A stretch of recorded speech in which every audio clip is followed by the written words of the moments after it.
strength and conditioning coach for Scotland Sevens. Can you just talk to us a bit about what you do on a day-to-day basis in amongst all the other things? Everything. I'm down as S&C coach on paper, but I am the group's Rugby Dad, as it were. I'll come in, I'll put coffees on in the morning, I'll set up the team room and stuff just for the guys coming in. I'll sort out my favourite thing, which is doing GPS, make sure the boys have got everything they need for the day, set up my S&C stuff prior to the rugby, and just make sure the boys are as ready as they can be, keep them in line. And conditioning in sevens plays as big a part, or more of a part, than any other form of rugby, because they need to be fit, they need to have stamina. This group just now, I know you've mentioned you think they're super fit, and that's partly down to you. Is that down to their attitude as well? Yeah. I'm lucky. The way the sevens is, and because we're a small group, all the guys dig in, they buy into what Kieran's doing, and the stuff I'll try and push on them as well. Because there's not many big egos here, the boys buy into the stuff we do, and that makes my life a lot easier. Again, like I say, the sevens is a fast game. It's so different these days from 15s, and it's so different from when I started in terms of the guys generally on tour are bigger, they're faster, and they are stronger.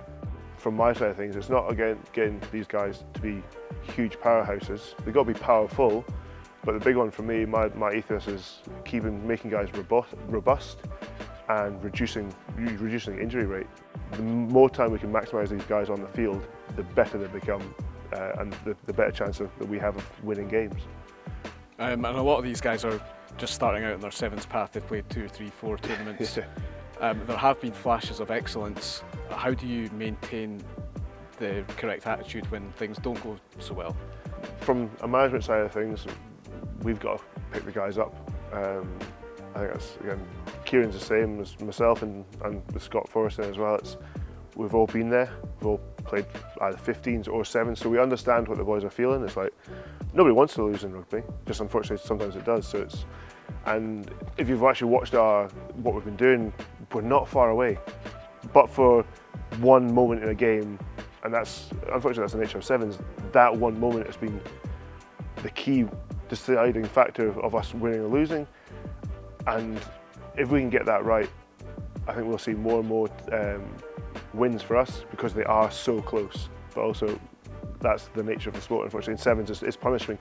If you make one error, you generally come off a score, and you could be metres from the line for scoring your end, and then you're down the other end under the post as they're kicking another conversion. It becomes a 14-point swing. It can be a huge thing in the sevens. So fellas, whatever you normally do on a game day, do it. We do have a control.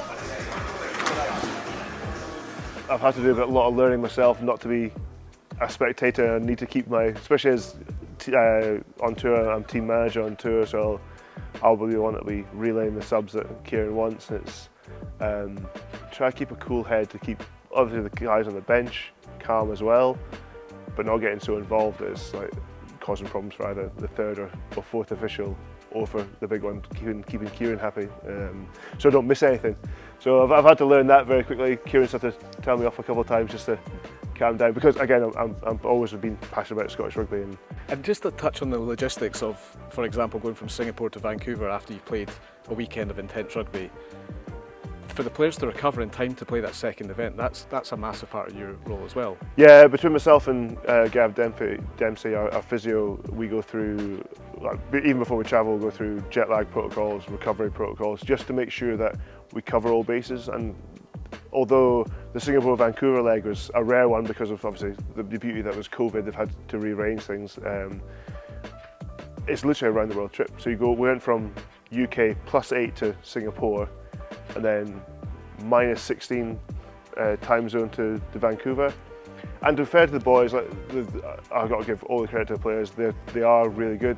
They do maintain really high professional standards.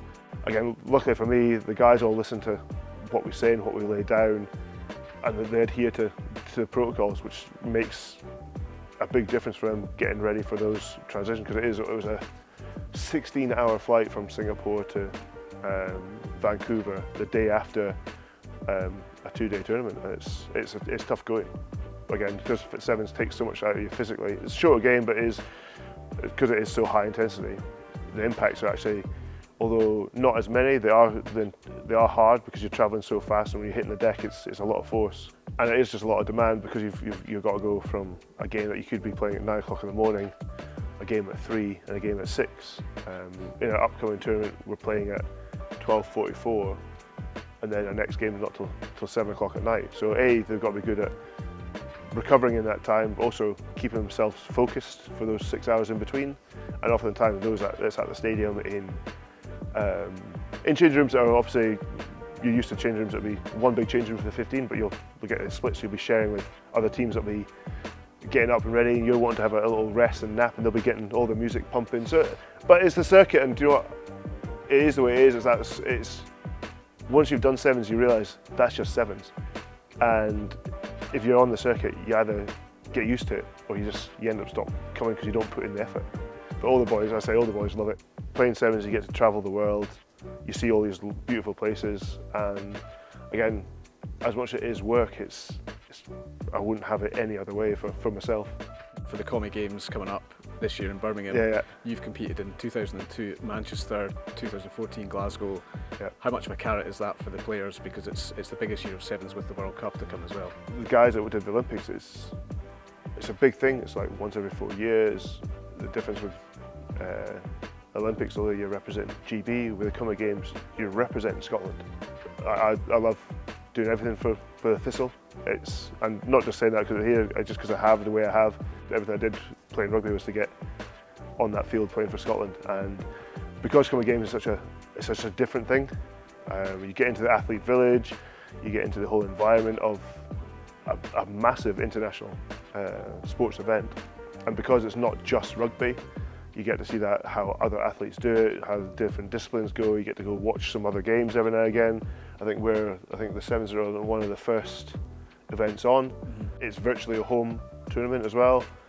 I love doing that. Especially, I've got a special sweet spot for it because kind of the Commonwealth Games and the Scotland Sevens was the first thing that actually got me on the radar. So I went to the Commie Games in 2002. I was still a student at university. I had to delay my dissertation so I could go, and then off the back of that I got my first pro contract from doing the Commie Games. So it's, I say, between Scotland Sevens and Commie Games, I've got a lot to be thankful for.